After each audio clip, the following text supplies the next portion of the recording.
तो आज के सेशन को स्टार्ट करें इसके पहले आज का टॉपिक है लर्नर फ्रॉम डाइवर्स बैकग्राउंड, यानी कि विविध क्षेत्रों से आने वाले क्या बच्चे। देखो एक चीज समझो कि जैसे जब हम स्कूल में पढ़ाने जाते हैं, तो जब हम बच्चों को पढ़ाने जाते हैं, अब भारत एक कैसा देश है, विविधताओं से भरा हुआ देश है। सही बात है या नहीं, कमेंट करके बताओ हाँ या ना। तो भारत जो है विविधताओं से भरा हुआ देश है, यहाँ पर बहुत सारे प्रकार के बच्चे होते हैं। अब संदीप ऐसा तो है नहीं कि यहाँ पर अकेले बच्चे एक ही भाषा बोलते हो, एक ही तरह के हो। तो जब हम पढ़ाने जाते हैं तो हमें अलग अलग प्रकार के बच्चे होते हैं। तो हम आज के सेशन में यही डिस्कस करेंगे कि उन्हें कैसे पढ़ाना होता है, उन्हें कैसे सिखाना होता है। ठीक बात है। तो चलो दोस्तों इसको स्टार्ट करें। दोस्तों इसको समझने के पहले हम कुछ इंपॉर्टेंट बिंदुओं पर समझेंगे, उसके बाद सीधा क्वेश्चन के माध्यम से इनको समझेंगे। देखो सबसे पहली तो बात ये आ जाती है, सर जो डिसएडवांटेज ग्रुप वाले बच्चे होते हैं, जो मतलब वंचित वर्ग के बच्चे होते हैं, वो कौन कौन वर्ग के बच्चे कहलाते हैं। देखो वंचित वर्ग में दोस्तों वो सभी बच्चे हो जाते हैं जिनकी योग्यताएं सामान्य बालकों से क्या होती है, अलग होती है। ये बात हम लोगों ने पढ़ी थी या नहीं, कमेंट करके बताओ हाँ या ना। हाँ या ना साना, ये बात हमने पढ़ी थी या नहीं कि सर जो CWSN बालक होते हैं वो बालक कहलाते हैं जिनकी योग्यताएं सामान्य बालकों से अलग होती है। ठीक बात, ठीक बात। अब यहाँ पर आप देखोगे कि क्या इन लोगों को पढ़ाने की जरूरत है, सर बिल्कुल जरूरत है। क्यों? क्योंकि यहाँ पर उनका भी समाज में योगदान हो, वो भी आगे बढ़े, अपने जीवन यापन के लिए चार चीजें सीखें और चार पैसे कमाना सीखें। सही बात है यानी। अब इनको पढ़ाने के लिए एक टीचर को कैसा एटीट्यूड रखना चाहिए, साना आप बताओ। सकारात्मक रवैया रखना चाहिए, नकारात्मक रवैया रखना चाहिए, या एकदम न्यूट्रल रवैया रखना चाहिए। न्यूट्रल बोल देते हैं ना, पॉजिटिव ना नेगेटिव, किस तरह का रवैया रखना चाहिए। तो दोस्तों एक टीचर को पॉजिटिव रवैया रखना चाहिए। कैसा? पॉजिटिव।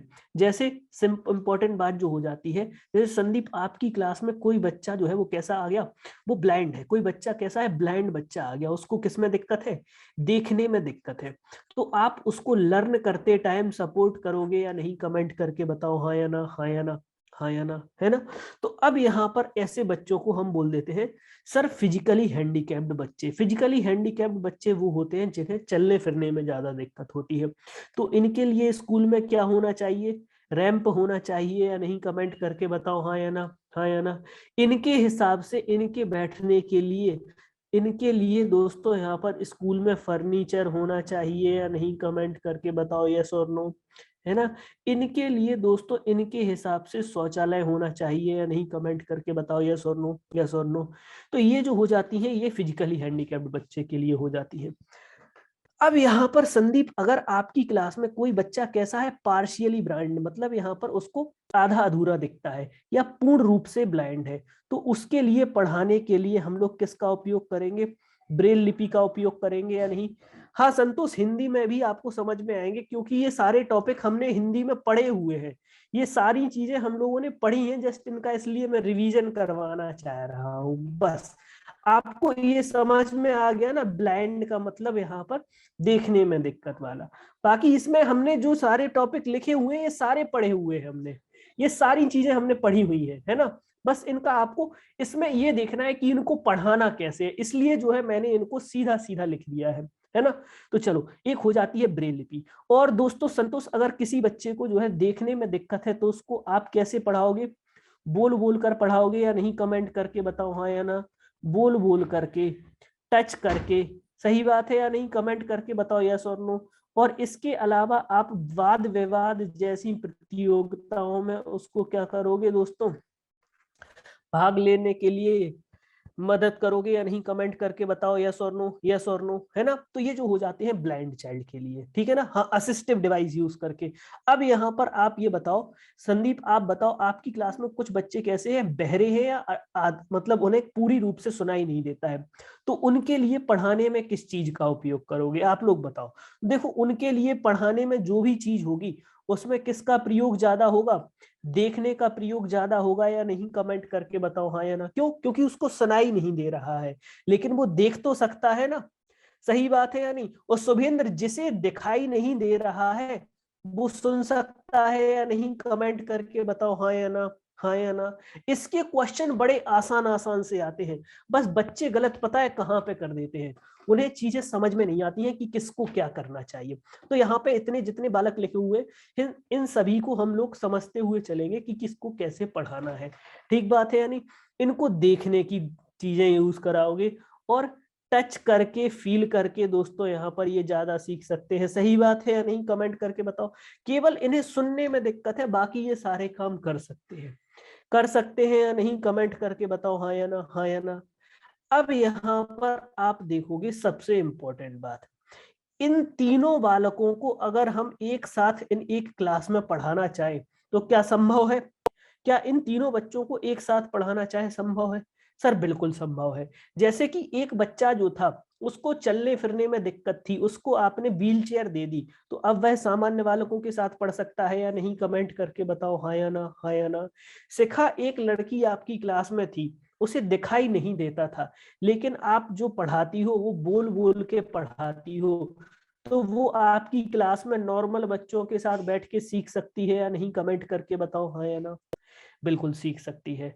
आप जो है उसे वाद विवाद जैसी क्रियाओं में ज्यादा भाग लेने के लिए क्या कर सकते हो, प्रेरित कर सकते हो।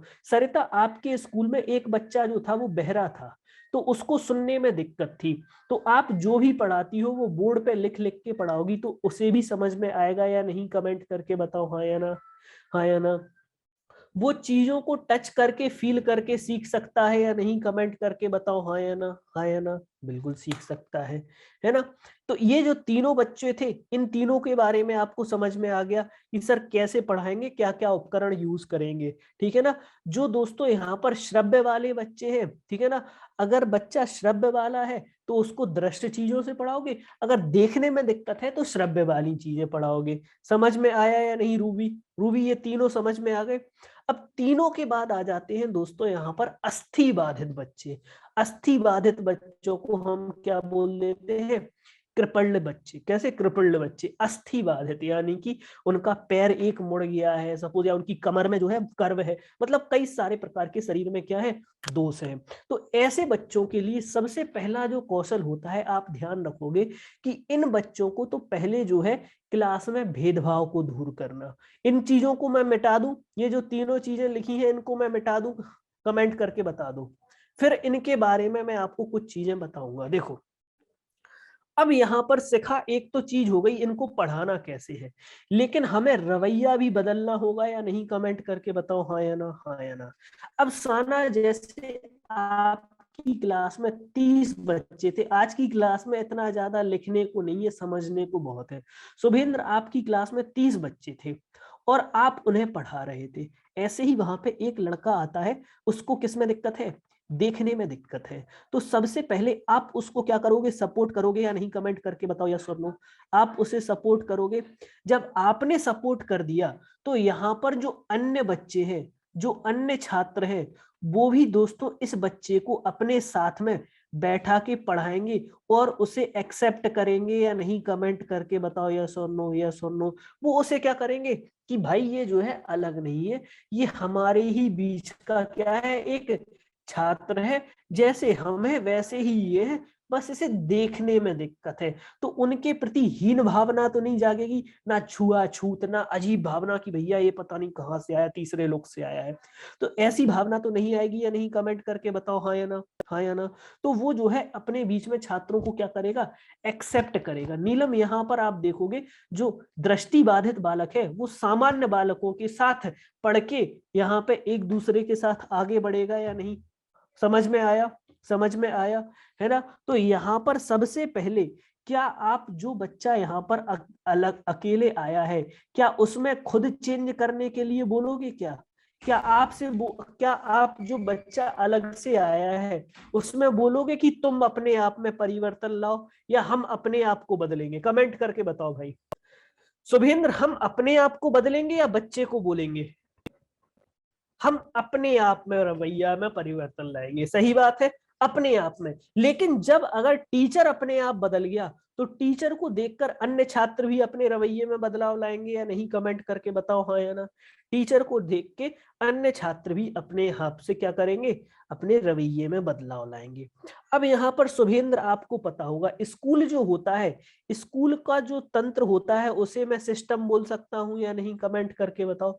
स्कूल का जो सिस्टम होता है वो किसके अनुसार होना चाहिए, स्कूल का सिस्टम जो है वो किसके अकॉर्डिंग होना चाहिए, बच्चों के अकॉर्डिंग होना चाहिए या नहीं, कमेंट करके बताओ हाँ या ना। क्या रिम्पी हम बच्चों को बोलेंगे कि तुम सिस्टम के हिसाब से ढल जाओ, या सिस्टम बच्चों के अकॉर्डिंग बनाएंगे? एक बात बताओ, सिस्टम बच्चों के अकॉर्डिंग बनेगा या बच्चे सिस्टम के अकॉर्डिंग बनेंगे, कमेंट करके बताओ आप सभी लोग। सर सिस्टम जो है बच्चों के हिसाब से चेंज होता रहेगा, बिल्कुल रिम्पी ने सही कहा है सर, जैसे बच्चे होंगे वैसा ही क्या रहेगा, सिस्टम रहेगा। तो सिस्टम जो है वो कैसा होना चाहिए, लचीला होना चाहिए या नहीं, कमेंट करके बताओ हाँ या ना।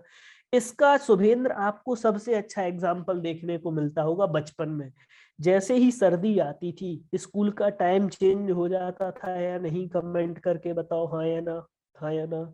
बिल्कुल हो जाता था। बिल्कुल सिस्टम जो है चिल्ड्रन के हिसाब से होना चाहिए। क्या सरिता हम बच्चों को जोर जबरदस्ती कर सकते हैं कि नहीं तुम सिस्टम के अकॉर्डिंग बनो? नहीं, हम ऐसा नहीं कर सकते हैं। ठीक बात, ठीक बात। तो यहाँ पर आप देखोगे इन तीनों बच्चों को तो ज्यादा समस्या नहीं आती है, लेकिन जो अस्थि बाधित बच्चे होते हैं इनको सबसे पहले तो क्लास में क्या करने में दिक्कत होती है, एडजस्ट करने में दिक्कत होती है। तो पहले तो इन सभी बच्चों के दोस्तों यहाँ पर बीच में क्या करो, कम्युनिकेशन को बढ़ाओ। जैसे रूबी आप आई हो क्लास में, नहीं दीपा आप आई हो, पहले दिन तो एक दूसरे को जानोगे ही नहीं, लेकिन जब आप एक दूसरे के से बात करने लगोगी, एक दूसरे के साथ बैठोगी, एक दूसरे के साथ टिफिन शेयर करोगी, तो आपको एक दूसरे की जरूरतें समझ में आ जाएंगी या नहीं, कमेंट करके बताओ हाँ या ना, हाँ या ना, है ना।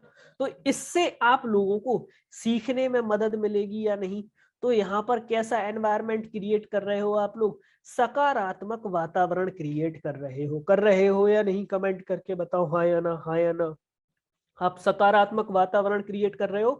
तो अस्थिबाधित बच्चों को पढ़ाने के पहले हम क्या करते हैं, उनके सहायता के लिए एक सकारात्मक वातावरण बनाते हैं। अब यहाँ पर आ जाते हैं सर भाषा विकार। भाषा विकार आप देखोगे तो यहाँ पर डिसलेक्सिया डिस्ग्राफिया वो अभी नहीं पढ़ेंगे, वो हम थोड़ा सा बाद में जाएंगे।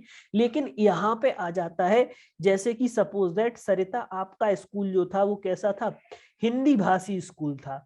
आपके स्कूल में कोई बच्चा जो था वो जो था क्या बोलता था, मातृभाषा अत्यधिक प्रयोग करता था। बचपन में भाई हम सभी लोग मातृभाषा अधिक अधिक प्रयोग करते थे या नहीं, कमेंट करके बताओ। बचपन में कोई हमसे बोल दे शुद्ध हिंदी बोलो, तो शुद्ध हिंदी बोलने में भी थोड़ा सा क्या लगता था, टाइम लगता था। लेकिन अब जैसे सपोज दैट यहाँ पर आपके यहाँ पे स्कूल में जो बच्चा है वो मातृभाषा बोल रहा है संदीप, तो यहाँ पर मातृभाषा बोलने वाले बच्चे को आप क्या करोगे, उसकी लैंग्वेज को, उसकी भाषा को क्या करोगे, सपोर्ट करोगे या नहीं।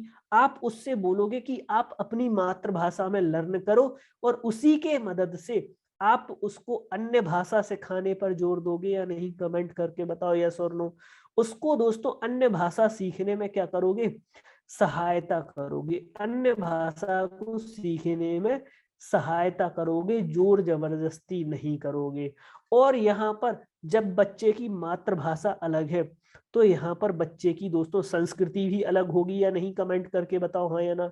और इसी संस्कृति का भी आप क्या करोगे, सपोर्ट करोगे, और साथ में अन्य संस्कृतियां सीखने के लिए भी क्या करोगे, बढ़ावा दोगे। संदीप आप जैसे सपोज दैट यहाँ पर सरिता आप जो है हिंदू धर्म से बिलोंग करती हो, तो आप क्लास में कभी भी बच्चे से यह नहीं बोलोगी कि ये धर्म जो है केवल इसी का पालन करो, इसी की मान्यता दो। सही बात है या नहीं? क्योंकि हमारा संविधान जो है वो सरकारी स्कूल में किसी धर्म के प्रचार प्रसार पर जोर देता है, नहीं देता है। तो आप जो है सभी बच्चों के धार्मिक और सांस्कृतिक क्षेत्रों को क्या दोगे, बढ़ावा दोगे, और सभी बच्चों को एक साथ मिलकर, ठीक है ना, सीखने की क्या दोगे, सीख दोगे। सही बात है या नहीं, कमेंट करके बताओ हाँ या ना। लेकिन सरिता, क्या आप किसी बच्चे को उसकी संस्कृति से दूर हटने के लिए जोर डालोगी? कभी नहीं डालोगी। किसी बच्चे को किसी प्रकार के सिस्टम को सीखने के लिए आप जोर डालोगे? कभी नहीं डालोगे। कभी नहीं डालोगे ना भाई। सही बात है या नहीं, कि मतलब आप उसे किसी प्रकार की लैंग्वेज सीखने पर जोर दे रहे हो, आप उसे किसी प्रकार की भाषा सीखने का क्या कर रहे हो, प्रेशर दे रहे हो। तो ये सारी चीजें आप बच्चे पे कभी नहीं करोगे। इतनी बात समझ में आई या नहीं, कमेंट करके बताओ यस और नो। अब एक और मैं प्रश्न आपसे पूछना चाहूंगा, सभी बच्चे आंसर करेंगे। सर, कक्षा में बहुभाषा, बहुभाषा समझ में आया? जैसे कि एक साथ कई प्रकार के बच्चे कई भाषाएं बोल रहे हैं। बहुभाषा और बहुसंस्कृति जो होती है वो एक नकारात्मक कारक है या सकारात्मक कारक है? तो इसका सभी बच्चों को आंसर होगा, सर ये जो है आप लोगों का कैसा फैक्टर है, एक सकारात्मक कारक है। और इसको हम लोग एक किसके रूप में, रिसोर्स के रूप में, और हिंदी में इसको किसके रूप में, एक संसाधन के रूप में यहाँ पर क्या करेंगे, प्रयोग करेंगे। सही बात है या नहीं, कमेंट करके बताओ यस और नो। जैसे संदीप आप जो थे नॉर्थ इंडिया के थे, शुभेंद्र आप जो थे साउथ इंडिया के थे, नीलम आप जो थी कहीं गुजरात से थी, ठीक है ना। तो नीलम अपने साइड के खाने का बताएंगी कि हमारे यहाँ ये त्योहार होते हैं, ये खाने को बनता है, ये होता है। सत्येंद्र अपना बताएंगे, सर हमारे यहाँ ये होता है, ये होता है। और यहाँ पर शिखा अपना बताएंगी। जब सभी बच्चे बताएंगे तो क्या टीचर को ज्यादा मेहनत करनी पड़ेगी? जब सभी बच्चे अपने अपने साइड से कुछ ना कुछ बता रहे हैं तो ऑब्वियसली सीखने में ज्यादा मिलेगा। मिलेगा या नहीं? बिल्कुल मिलेगा। तो बहुभाषा और बहुसंस्कृति जो होती है वो एक सकारात्मक कारक है। अब लेकिन एक बात बताओ, ये मेरे पढ़ाने की स्पीड को फास्ट करेगा या स्लो करेगा? आप बताओ नीलम, कि अगर जैसे हमारी क्लास में कई सारे प्रकार के बच्चे बैठे हुए हैं तो इससे हमारे पढ़ाने की स्पीड, मेरी पढ़ाने की स्पीड फास्ट होगी या स्लो होगी? आप बताओ भाई सभी लोग। मेरी पढ़ाने की स्पीड स्लो हो जाएगी। मेरी पढ़ाने की स्पीड स्लो हो जाएगी। देखो कैसे, देखो कैसे, देखो यहाँ पर अभी इंग्लिश में लिखा है, मुझे इंग्लिश में एक्सप्लेन करना होता मैं सीधा बोल के चला गया होता। लेकिन अगर मुझे हिंदी और इंग्लिश दोनों में एक्सप्लेन करना है तो मेरी पढ़ाने की स्पीड स्लो हो गई या नहीं? मेरी पढ़ाने की स्पीड स्लो हो गई। लेकिन आप देखोगे हिंदी वाले बच्चों को इंग्लिश सीखने को मिल गया और इंग्लिश वाले बच्चों को हिंदी सीखने को मिल गया। तो यहाँ पर बच्चों का तो फायदा हुआ ना। बच्चों का फायदा हुआ या नहीं, कमेंट करके बताओ। इसलिए आप बहुभाषा बहुसंस्कृति टीचर के लिए तो कैसी होती है, नुकसानदायक होती है। बट बच्चे के पॉइंट ऑफ व्यू से वो कहीं भी नुकसानदायक नहीं होती है। बच्चे के पॉइंट ऑफ व्यू से वो कैसी होती है, हमेशा सकारात्मक होती है। अब यहाँ पर सिखा, जैसे आप एक स्कूल में टीचर बन गई हो, आपके स्कूल में बच्चे 3 भाषा बोलते थे, एक बच्चा हिंदी बोलता था, एक बच्चा इंग्लिश बोलता था और कुछ बच्चे जो थे वो तमिल बोलते थे। तो यहाँ पर एक बात बताओ कि कक्षा में दोस्तों यहाँ पर आप लोगों की, दोस्तों यहाँ पर जो बहुसंस्कृति है उसको दूर करने के लिए आप क्या करोगे, कमेंट करो। इसको दूर करने के लिए क्या बोलोगे, अपनी अपनी भाषा बोलो या एक दूसरे के लिए दोस्तों यहाँ पर बात, एक दूसरे से बातें करो? कमेंट करके बताओ। रिम्पी अभी बता रहा हूं मैं क्यों नुकसानदायक है। नुकसानदायक नहीं, मेहनत बढ़ा देता है बस वो। बिल्कुल, यहां पर सभी बच्चे एक दूसरे से क्या करेंगे, बात करेंगे। जब एक दूसरे से बात करेंगे तो इससे विविधता जो है वो कम होगी या और बढ़ेगी? जब बच्चे एक दूसरे के साथ बात कर रहे हैं, एक दूसरे के साथ खेल रहे हैं, तो इससे डाइवर्सिटी जो है वो कम होगी या बढ़ेगी? इससे डाइवर्सिटी कम होगी। डाइवर्सिटी कम होगी, बिल्कुल डाइवर्सिटी इससे कम होगी। और इससे टीचर को पढ़ाने में मेहनत कम लगेगी या ज्यादा लगेगी? जब डाइवर्सिटी कम हो गई तो पढ़ाने में भी मेहनत कम लगेगी। लगेगी, बिल्कुल। तो यहाँ पर आप देखोगे कि जब बच्चे एक दूसरे से बात करते हैं तो विविधता कम होगी। सही बात है। और टीचर का मेहनत भी यहाँ पर कम हो जाएगा। मतलब कम हो जाएगा का मतलब ये नहीं है कि वो अपनी काम चोरी कर रहा है, बस यहाँ पर वो बच्चे को एक दूसरे से सीखने पर जोर दे रहा है। सही बात है या नहीं? काम चोरी नहीं कर रहा है टीचर। टीचर काम चोरी नहीं कर रहा है, वो बस एक दूसरे से सीखने पर क्या दे रहा है, जोर दे रहा है। संदीप, इतनी बात समझ में आई या नहीं, कमेंट करके बताओ यस और नो, है ना। तो ये जो है आप लोगों को हो जाते हैं लैंग्वेज से रिलेटेड। तो हमें किसी भी बच्चे को पढ़ाते समय हमें उसकी भाषा को, संस्कृति को सपोर्ट करना है, उसको आगे ले जाना है। मंद बुद्धि बालकों को पढ़ाने के लिए प्रयोग किसका करते हैं हम लोग? यहाँ पर मंद बुद्धि बालकों को पढ़ाने के लिए हम किसका प्रयोग करते हैं भैया? यहाँ पर मंद बुद्धि वाले बालकों को पढ़ाने के लिए हम लर्निंग बाय डूइंग का प्रयोग करते हैं या नहीं? कमेंट करके बताओ यस और नो। लर्निंग बाय डूइंग का यूज करते हैं। टीएलएम का फुल फॉर्म क्या होता है दोस्तों? Teaching learning material. Teaching learning material का प्रयोग करते हैं। और दोस्तों यहाँ पर हम लोग बच्चों को कैसे करते हैं? यहाँ पर सभी बच्चों को सीखने के लिए दोस्तों क्या करते हैं? एक्स्ट्रा दोस्तों यहाँ पर आप लोगों के एफर्ट्स लगाते हैं, जैसे कि एक्स्ट्रा क्लासेस में उनको थोड़ा सा होमवर्क दे देना, होमवर्क के साथ साथ उनको थोड़ी सी चीजों को ज्यादा से ज्यादा प्रैक्टिस करवाना। और दोस्तों यहाँ पर रिवीजन ज्यादा से ज्यादा करवाओगे तो लर्निंग परमानेंट हो जाती है। इस तरह की चीजों को जोड़ देते हैं। समझ में आया? समझ में आया? सोशली एडवांटेज डिसएडवांटेज बच्चे, इनका एग्जाम्पल आप लोगों को हो जाएगा। जैसे कोई बच्चा गांव से आया है, कोई बच्चा गांव से आया है और वो कहाँ के स्कूल में पढ़ रहा है? शहर के बच्चों के बीच में पढ़ रहा है। तो जो गांव का बच्चा होगा उसकी संस्कृति अलग होगी या नहीं? कमेंट करके बताओ हाँ या ना। शहर के बच्चे की संस्कृति अलग होगी। तो इन दोनों बच्चों को भी आप पढ़ाते समय आप इन दोनों की संस्कृति को क्या करोगे? बराबरी से प्रमोट करोगे, बराबरी से आगे बढ़ाओगे। सही बात है या नहीं? कमेंट करके बताओ हाँ या ना। जो चीज दीपा हमने भाषा में की थी वही चीज हम संस्कृति में करेंगे, कोई ज्यादा अंतर नहीं होगा। बहुभाषा बहु संस्कृति एक शिक्षक के लिए दोनों इंपॉर्टेंट है, आपके लिए सभी बच्चे बराबर होते हैं। सही बात है या नहीं? कमेंट करके बताओ हाँ या ना, हाँ या ना, हाँ या ना, हाँ या ना। और यहाँ पर डिप्राइव्ड चिल्ड्रन का आप हिंदी में लिख लेना भाई, वंचित वर्ग के बच्चे। कैसे बच्चे दोस्तों? यहाँ पर वंचित वर्ग के बच्चे। तो वंचित वर्ग के बच्चों को भी पढ़ाते समय हम क्या करेंगे? उनकी व्यक्तिगत भिन्नताओं का ख्याल रखेंगे। अब सबसे पहले एक चीज आ जाती है, सर इनका ख्याल कैसे रखेंगे? तो देखो, सबसे पहले आप अपने स्कूल में ये देखोगे कि ऐसे कौन कौन से नियम हैं जो बच्चे को दोस्तों क्या कर सकते हैं? भेदभाव कर सकते हैं। उनको क्या करोगे?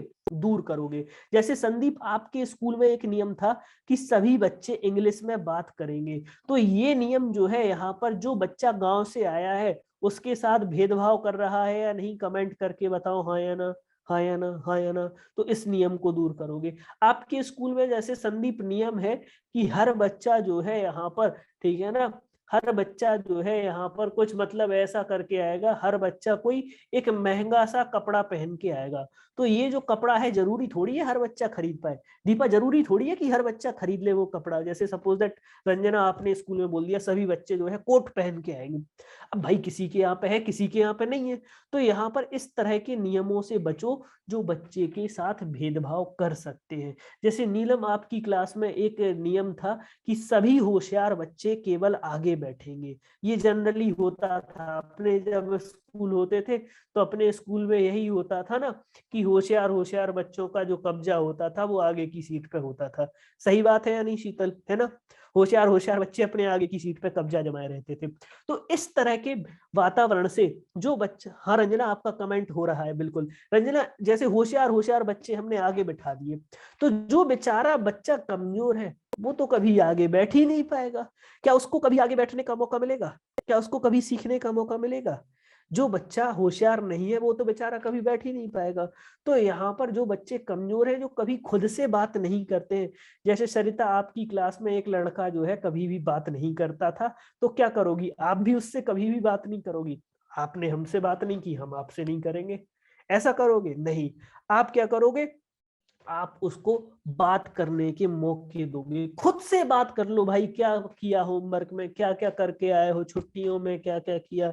तो इससे जब आप खुद से बात करोगे तो वो बच्चा आपसे खुलेगा या नहीं? जब वो आपसे खुल जाएगा तो उसको पढ़ने लिखने में इतनी ज्यादा दिक्कत नहीं आएगी, वो आराम से चीजों को समझ के सीख के आगे बढ़ भी जाएगा। सही बात है या नहीं? कमेंट करके बताओ यस और नो, यस और नो। मतलब पता चला ऐसा हुआ कि सिखा, एक स्कूल में टीचर थी, सिखाने कहा इस बच्चे ने हमसे बात नहीं की, हम क्यों करें, है ना। तो क्या ऐसे करोगे कि सर इसने हमारा रिप्लाई नहीं दिया था इसलिए हम इसका रिप्लाई नहीं देंगे।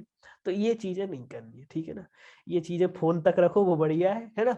बच्चा नहीं बोल रहा है तो उसका देखो भाई क्या दिक्कत है। उसको हो सकता है आपकी बात समझ में ना आ रही हो, आपकी भाषा समझ में ना आ रही हो। अब यहाँ पे एक चीज आ जाती है, देखो एक मैं वर्ड यूज कर रहा हूँ, बहुत अच्छा सा वर्ड है, मानकीकृत परीक्षण, मानकीकृत शिक्षण। क्या हम बच्चों को पढ़ाने के लिए, अरे भाई अभी आगे नहीं जाना है, पीछे ही रहो, है ना। क्या ऐसे, अरे इतने तेज,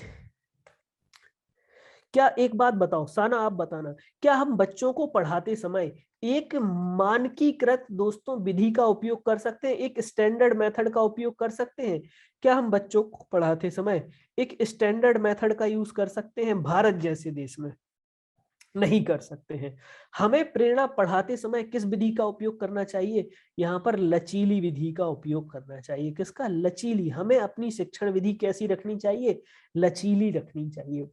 अब लचीले का मतलब पता है, ये नहीं है कि किताब को ऐसे मोड़ दो फिर ऐसे घुमा दो, ऐसा नहीं होता है। लचीली का मतलब ऐसे जैसे मैं पढ़ाते हुए जा रहा हूँ, वहीं पर अगर सपोज दैट रुद्र ने कोई डाउट पूछ लिया तो मैं रुद्र के डाउट को रुद्र की भाषा में समझा दूं, अंजलि ने कुछ पूछ लिया तो अंजलि की भाषा में समझा दूं। अब लेकिन ऐसा है, मैं टॉपिक पढ़ा रहा हूँ डिसएडवांटेज चिल्ड्रन का और अंजलि पूछे यहाँ पर पियाजे की थ्योरी का, तो उसके लिए मैं इनसे बोल दूंगा कि थोड़ा सा बाद में वेट कर लो, बाद में बता दूंगा। लेकिन अगर टॉपिक यही है और बच्चा जो है यहाँ पर आप सभी लोगों को पता है इसी से डाउट पूछ रहा है, तो मैं बताने में क्या देर करूंगा? नहीं करूंगा, मैं बच्चे के हिसाब से बताने की पूरी कोशिश करूंगा। सही बात है, सही बात है या नहीं?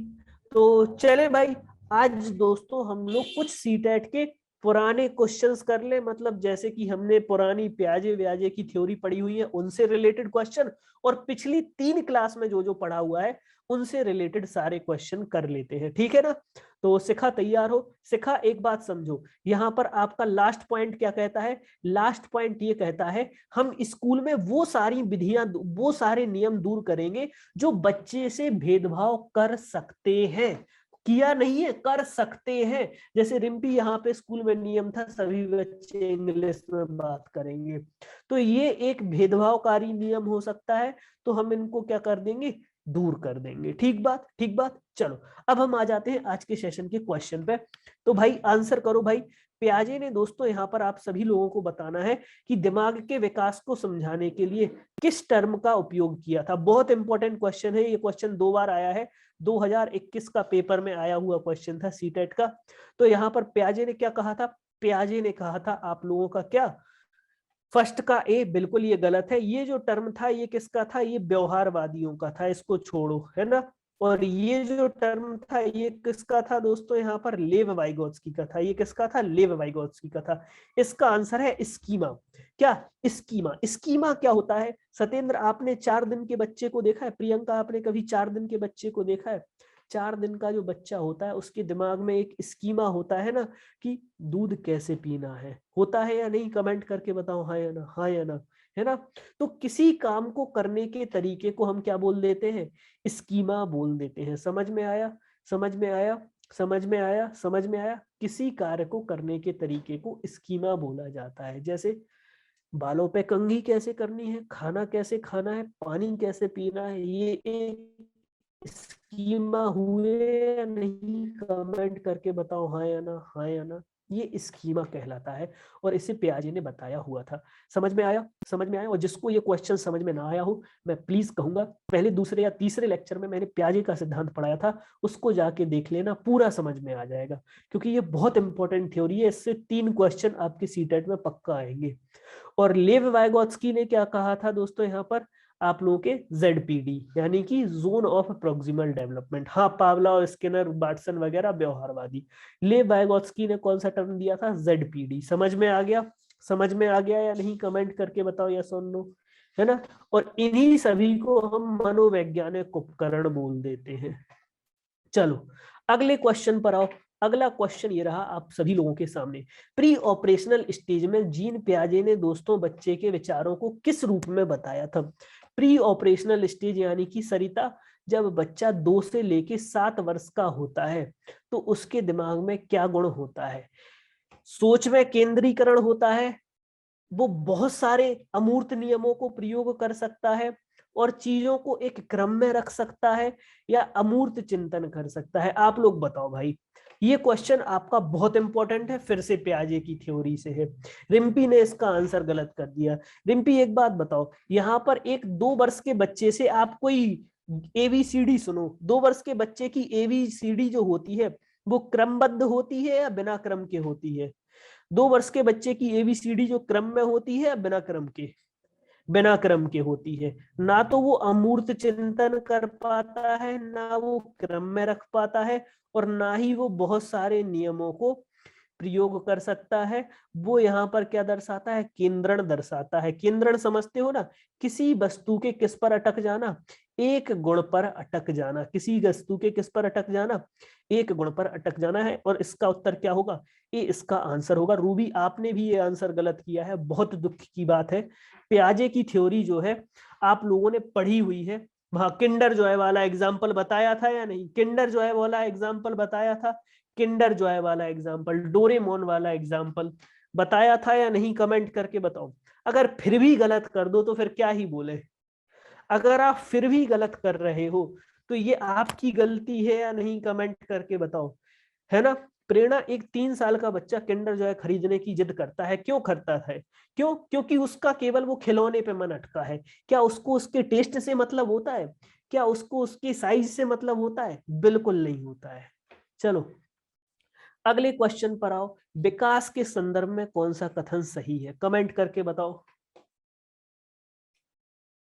बहुत आसान सा क्वेश्चन।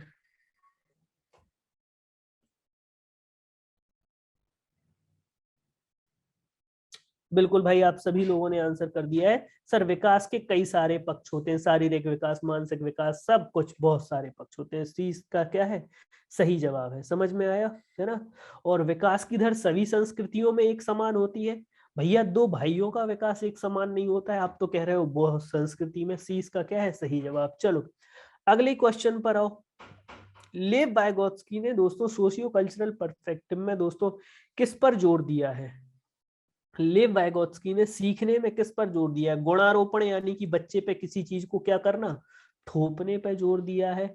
मोटिवेशन पे, इक्विलिब्रेशन पे, या सांस्कृतिक उपकरणों पर? बिल्कुल यहाँ पर कल्चरल टूल्स पे इन्होंने बहुत जोर दिया है, जिसमें आपका क्या आ जाता है? परिवार आ जाता है, आपका क्या आ जाता है? स्कूल आ जाता है, समाज आ जाता है ना, खेल आ जाता है। ये सारे इसके क्या है? सही जवाब। डी इसका क्या है? सही जवाब।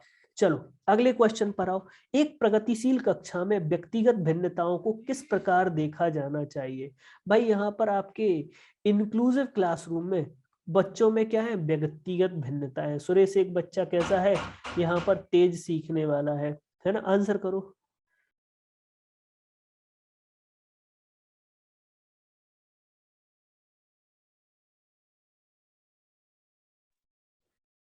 तो इसका आंसर क्या है? बिल्कुल, यहाँ पर आप देखोगे सबसे इंपॉर्टेंट बात जो होती है कि सी इसका सही जवाब हो जाएगा। कि भैया यहाँ पर ये जो होते हैं टीचिंग लर्निंग प्रोसेस में क्या होते हैं? इम्पोर्टेंट होते हैं। सही बात है या नहीं? सरिता, कोई बच्चा होशियार है, कोई बच्चा मंद बुद्धि है, तो हम ये थोड़ी बोलेंगे कि होशियार बच्चे अलग अलग बैठो, कमजोर बच्चे अलग अलग। ये तो गलत है। सी इसका क्या है? सही जवाब। चलो भाई, फिफ्थ क्वेश्चन का आंसर करो, आपका क्या होगा?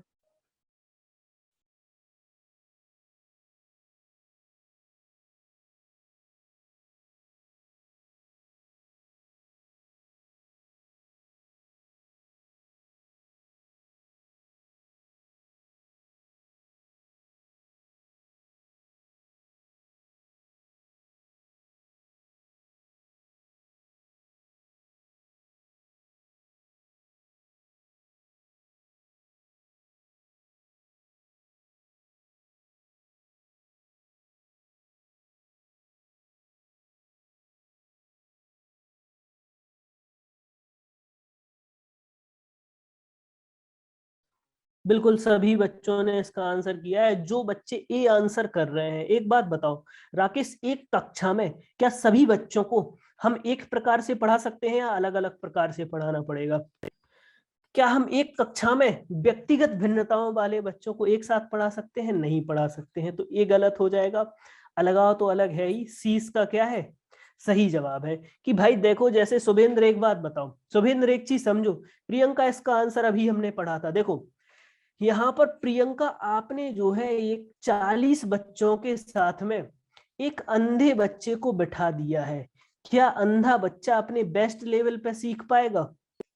क्या रिम्पी एक अंधा बच्चा बेस्ट लेवल पे सीख पाएगा?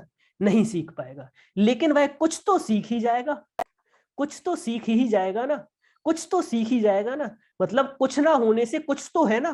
तो यहाँ पर आप उसको मैक्सिमम पोटेंशियल पे ले जा रहे हो या नहीं ले जा रहे हो? मतलब यहाँ पे एक तो उसे कहीं स्कूल ही नहीं मिल रहा था, इससे अच्छा कम से कम वो पढ़ रहा है, तो कुछ तो सीखेगा ही। तो इसका आंसर क्या होगा? सी इसका सही आंसर हो जाएगा। समझ में आया? सरिता, जैसे एक बच्चे के गांव में अब अंधे बच्चों का स्कूल ही नहीं था, क्या वो कभी स्कूल ही नहीं जाता? इससे अच्छा है आप उसे क्या कर दो, सभी बच्चों के साथ पढ़ा दो। अब जब वो सभी बच्चों के साथ सीख रहा है, पढ़ रहा है, तो कुछ ना कुछ तो सीखेगा ना, है ना।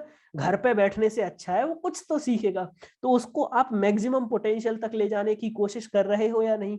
आप अपनी तरफ से पूरी कोशिश कर रहे हो। वो कितना सीखता है भाई, वो बहुत चीजें होती हैं। सरिता, कोशिश तो हमारे मम्मी पापा ने भी की थी ना कि हमारे 100% आए। क्या आए? नहीं आए। लेकिन हमने अपनी पूरी कोशिश से, पूरी मेहनत से पढ़ाई की या नहीं, है ना। तो ऐसी ही बात है। चलो अगले क्वेश्चन पे आओ।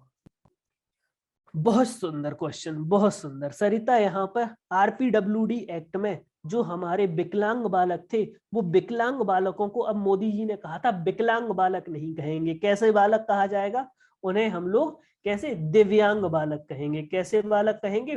दिव्यांग बालक कहेंगे। तो इसका आंसर क्या है? 20 का सही जवाब है। समझ में आया सभी बच्चों को? ये क्वेश्चन हमने किया हुआ था।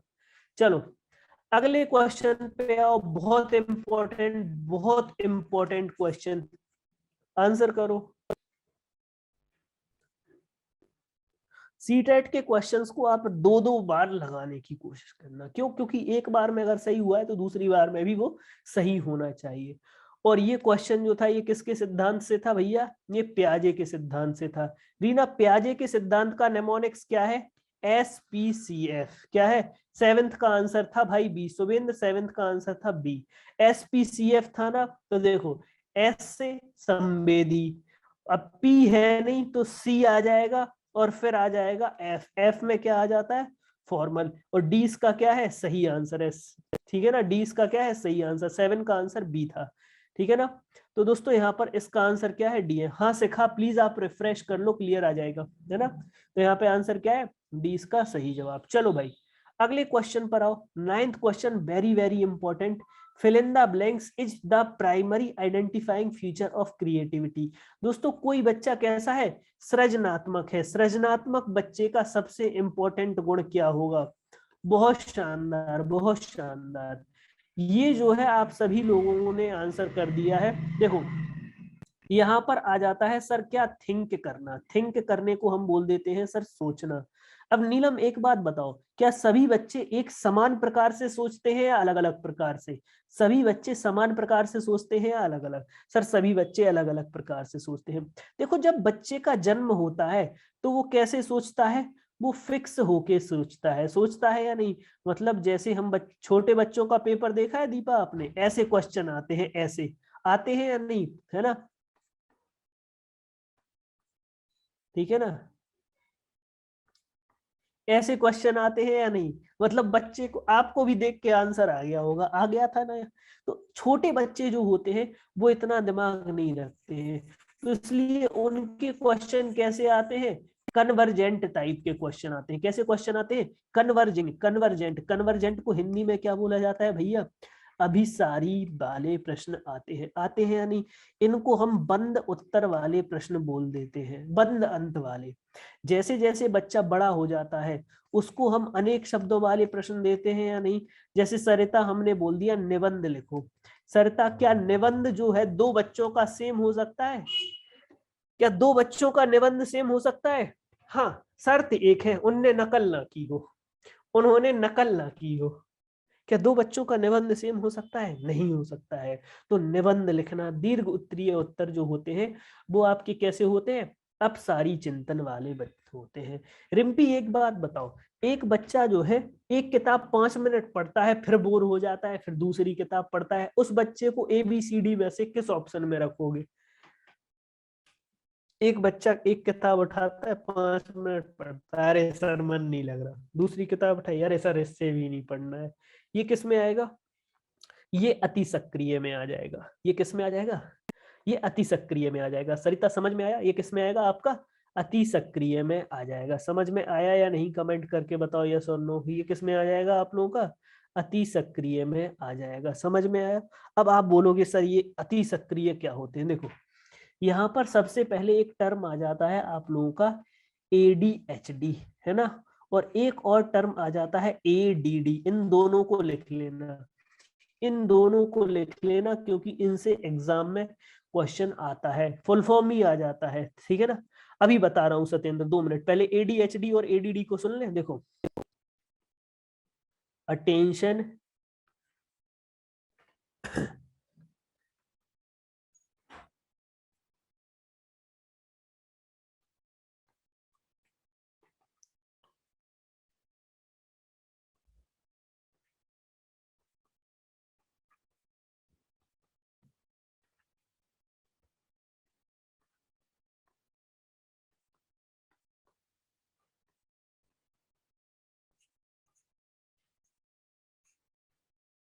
ध्यान अभाव अति सक्रियता विकार। देखो ऐसे बच्चे जो होते हैं इनको किसी कार्य पे लंबे समय तक ध्यान लगाने में क्या होती है? दिक्कत होती है।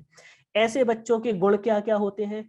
बैठे बैठे क्या करना दोस्तों? बैठे बैठे पैर हिलाना। बैठे बैठे क्या करना? पैर हिलाना, ठीक है ना।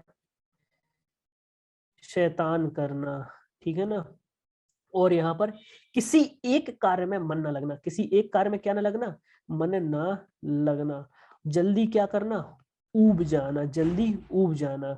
सही बात है या नहीं कमेंट करके बताओ, जिसको बोल देते हैं बोर हो जाना। सही बात है या नहीं? सही बात है। और बैठे बैठे पेन चबाना, पेन चबाना भी लिख दो इसमें, ठीक बात है। तो ऐसे बच्चों को जब एक चीज में मन नहीं लग रहा है, अगर ये बच्चा बचपन से ही होशियार है, तो ये बड़ा होकर के कमजोर हो जाएगा या नहीं कमेंट करके बताओ, हाँ या ना। हो जाएगा। तो ऐसे बच्चों को पढ़ाने के लिए हम क्या करते हैं? छोटी छोटी टाइम क्लासेस बनाते हैं। जैसे आपसे रिम्पी कोई बोल दे 3 घंटे पढ़ लो, बहुत दिक्कत होगी। लेकिन कोई बोल दे 45-45 मिनट पढ़ लो, 5-5 मिनट का गैप ले लो। तो छोटे छोटे टाइम में पढ़ते हो तो आसानी हो जाती है या नहीं? इसमें बहुत प्रकार की दोस्तों क्रियाविधि को जोड़ो। क्या दोस्तों? बहुत प्रकार की क्रियाविधि। क्रियाविधि समझते हो ना? क्रियाविधि जैसे रिम्पी पहली दूसरी क्लास में पढ़ ली, तीसरी में खेल का मैदान हो गया, चौथी में कंप्यूटर लैब हो गई, पांचवी में लाइब्रेरी चले गए। तो इस तरह से दिन में बच्चा बोर तो नहीं होगा ना? नहीं होगा। तो इसे बोला जाता है ADHD डिसऑर्डर। समझ में आया? और इसमें से हाइपर एक्टिविटी या अति सक्रियता हटा दो तो ADD हो जाता है। समझ में आया या नहीं कमेंट करके बताओ, हाँ या ना। हाँ या ना। अब यहाँ पर एक प्रश्न पूछा था किसी ने कि सर अपसारी चिंतन बता दो। देखो अपसारी चिंतन को हम बोल देते हैं खुलकर सोचना। क्या करना दोस्तों? खुलकर सोचना। जैसे इस प्रश्न को हल करने के लिए आपने जो दिमाग लगाया होगा वो इन्हीं चारों ऑप्शन के बारे में सोचा होगा या नहीं? लेकिन सिखा वहीं पे मैं बोल देता निबंध लिखो। तो निबंध में आप खुल के सोच सकते थे या नहीं? आप कुछ भी लिख दो, आपके मन में जो आए वो लिख दो। तो खुलकर सोचना जो है अपसारी चिंतन कहलाता है। क्लियर हुआ जी? क्लियर हुआ जी? ठीक है, चलो अगले प्रश्न पर आओ भाई। अगले प्रश्न का फटाक से आंसर करो। In order to address learner from diverse background the teacher should. देखो यहाँ पर विद्यार्थी जो है वो कैसे है सिखा? डाइवर्स बैकग्राउंड के हैं। तो शिक्षक को क्या करना चाहिए? मानकीकृत आकलन लेना चाहिए। ध्यान से पढ़ना, ध्यान से पढ़ना। ऐसे कथनों का इस्तेमाल करें जो नकारात्मक रूढ़िवाद। कंचन ADHD लगभग सेम है, हाइपर एक्टिविटी हटा देना, बस हाइपर एक्टिविटी हटा दोगी वही होगा। और बिल्कुल इसका आंसर क्या है? ए इसका सही जवाब। भाई विविध तरह के बच्चे हैं तो विविध तरह के ऑप्शंस दो। चलो शुभेंद्र अगले क्वेश्चन पर आओ। अगले क्वेश्चन पर आओ। Problem solving abilities can be facilitated bye. बच्चों में समस्या सुधारने का कौशल जो है वो कैसे बढ़ा सकते हो? कैसे बढ़ा सकते हो? अटल प्रक्रिया दोगे या जटल यहाँ पर फिक्स प्रोसेस रखोगे या लचीली रखोगे? कमेंट करके बताओ सरिता, फिक्स रखोगे या लचीला? लचीली रखोगी तो ऑप्शन ए गलत हो गया। एनालॉजीज का मतलब हो जाता है एक तरह के उदाहरण देना। एक तरह के उदाहरण दोगे या अनेक तरह के? अनेक तरह के। फियर तो गलत है ही, और इसका आंसर है अभ्यास करके। मैंने बताया था ना कि शिखा मंद बुद्धि वाले बच्चे जो होते हैं वो एक बार में सीख जाते हैं, या उन्हें अनेक बार करना होता है प्रैक्टिस, उन्हें अनेक बार प्रैक्टिस करना होता है। चलो अगले क्वेश्चन पर आओ, अगले क्वेश्चन पर आओ। अगला क्वेश्चन ये रहा, ठीक है ना। In order to address the need of student who are facing learning difficulty, a teacher should not, एक टीचर को क्या नहीं करना चाहिए?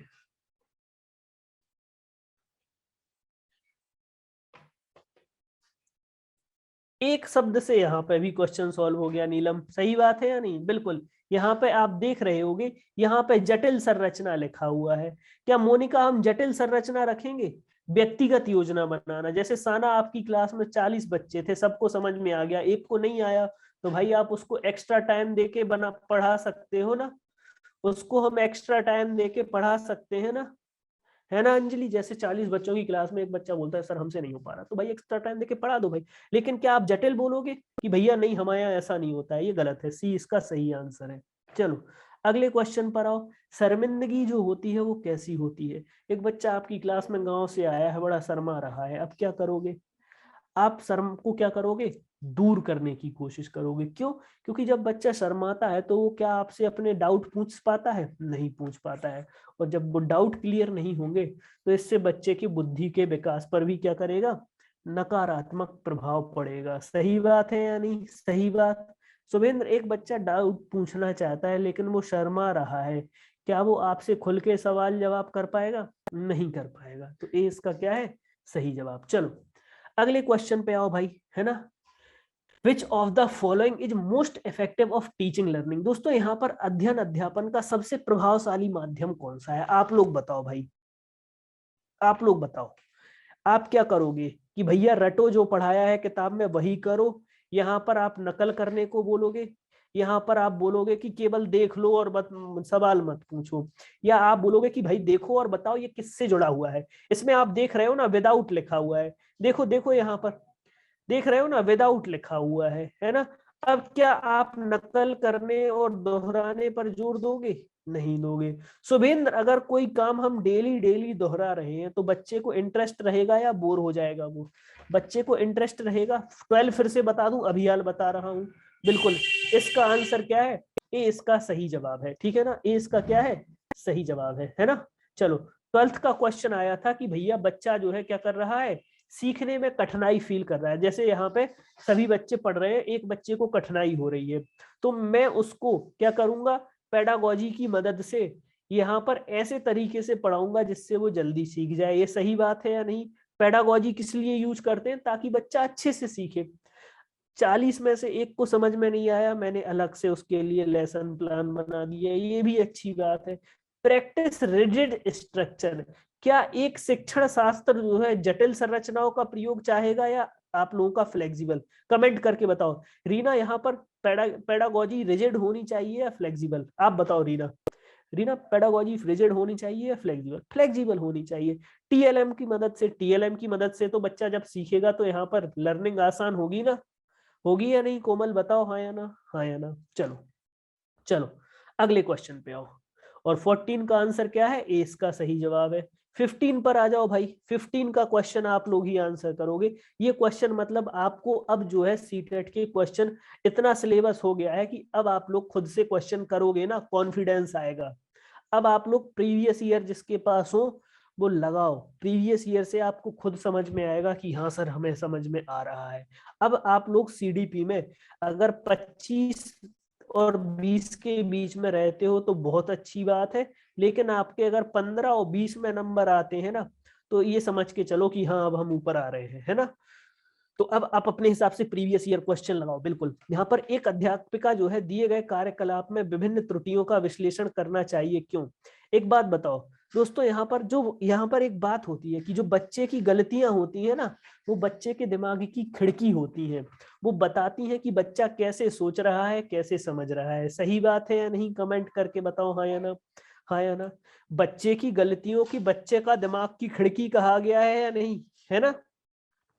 बच्चे की जो गलतियां होती हैं उसके दिमाग की खिड़की होती है, उससे पता लगता है वो कैसे सीख रहा है, कैसे आगे बढ़ रहा है। तो ए इसका क्या है, सही आंसर। चलो, motivation to learn can be ठीक है ना, can be sustained by, comment करके बताओ। 16 क्वेश्चन का आंसर करो।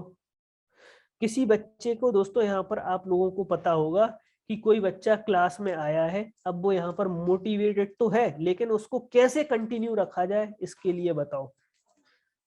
देखो, दंड देना तो गलत है, रटना भी गलत है। अब क्या बच्चे को आसान आसान से कार्य दोगे? देखो देखो देखो, कुछ बच्चे यहाँ पे बी आंसर कर रहे हैं। अगर मैं अंजलि आपको आसान कार्य दूंगा तो एक टाइम बाद आप बोर हो जाओगी या नहीं, कि क्या पढ़ा रहे हो सर, वही क्वेश्चन घिसे पिटे। आप एक टाइम बाद बोर हो जाओगी। लेकिन अगर मैं आपको बोलूं कि भैया आपको टॉप करना है, आपको यहाँ पे अच्छे नंबर लाना है, आपको यहाँ पर अच्छा सीखना है, तो ये ए इसका क्या होगा, सही आंसर। रटने का तो वैसे ही गलत है शुभेंद्र, रटना तो गलत है। यंत्रवत याद करना, देखो यहाँ पर इंग्लिश में लिखा हुआ है रोट मेमोराइजेशन, रोट यानी रटना, रोट मीनिंग गलत है। चलो अगले क्वेश्चन पे आओ। Best state of learning is, यहाँ पे सीखने की आपको निम्न उत्तेजना, यहाँ पर ये लिखा हुआ है निम्न उत्तेजना उच्च भय, उच्च भय, ठीक है ना। कमेंट करके बताओ उच्च भय क्या इसका सही आंसर होगा। बिल्कुल आप सभी लोगों ने आंसर किया है सर। यहाँ पर आप देखोगे मॉडरेट अराउजल, उत्तेजना तो हो लेकिन भय बिल्कुल ना हो, है ना। देखो उत्तेजित होना यानी मोटिवेटेड रहना जरूरी है, लेकिन आप में ना उत्तेजना है ना ही डर है, तो एकदम ऐसे बैठे हो, वो मजा नहीं आएगा। 20 का क्या है, सही जवाब। चलो अगले क्वेश्चन पर आओ। कंचन अगले क्वेश्चन पे आओ।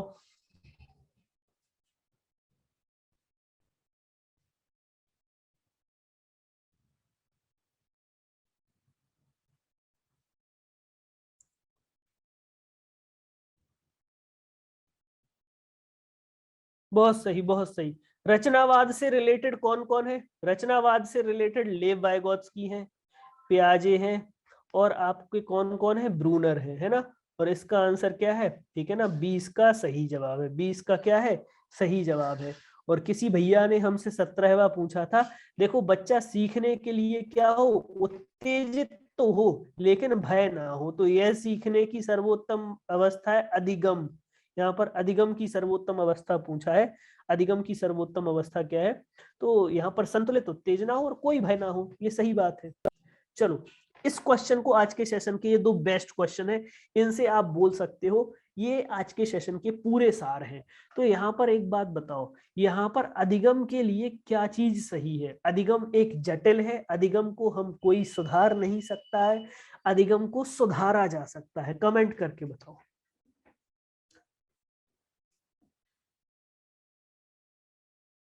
बिल्कुल बिल्कुल, सभी बच्चों ने सही आंसर किया है। देखो यहाँ पर कोई भी बच्चा जन्म से, अगर रूबी बच्चा मंद बुद्धि है तो क्या जीवन भर में मंद रहेगा? नहीं। अगर हम उसे अच्छे से पढ़ाएंगे लिखाएंगे तो वो सुधर के होशियार हो सकता है या नहीं, कमेंट करके बताओ यस और नो। तो डी इसका क्या है, सही जवाब। चलो भाई, आज के सेशन के लास्ट क्वेश्चन पे आ चुके हैं, इसका आंसर करो। कंसेप्चुअल अंडरस्टैंडिंग जो होती है वो कैसे यहाँ पर बढ़ाई जा सकती है? सरिता कंसेप्ट समझती हो ना, रंगों के नाम, फलों के नाम, सब्जियों के नाम, ये सारे कंसेप्ट ही है। इनको हम कैसे बढ़ा सकते हैं, कैसे सुधार सकते हैं? बिल्कुल, केवल किताब से पढ़ने से तो सब कुछ सीखा नहीं जा सकता है, बार बार परीक्षाएं लेने से कुछ नहीं होगा। कंपटीशन जो है यहाँ पर आपको देखा होगा, बार बार कंपटीशन करने से बच्चे में नकारात्मक भावनाएं आ जाती है। मतलब आपने देखा होगा रिम्पी, कई बार बच्चे पेपर में नकल ले जाते हैं, क्यों ले जाते हैं?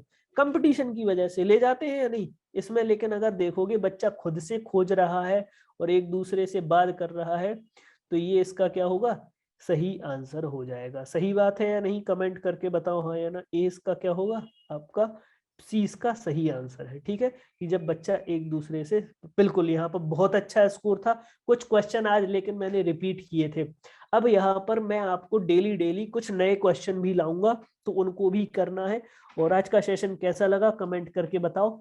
और आप लोगों को आज जो टॉपिक पढ़ाया है ना, उसको थोड़ा सा रिवाइज कर लेना, बहुत अच्छा क्वेश्चन है। और एक चीज और कोमल, है ना, हाँ कल क्लास होगी ना, बिल्कुल क्लास होगी, टेंशन मत लो आप लोग। ठीक है गाइस, तो मिलते हैं आप लोगों से अगली क्लास में। तब तक के लिए टेक केयर, नमस्कार। सभी लोग स्वस्थ रहिए, मस्त रहिए और मुस्कुराते रहिए। जय हिंद दोस्तों।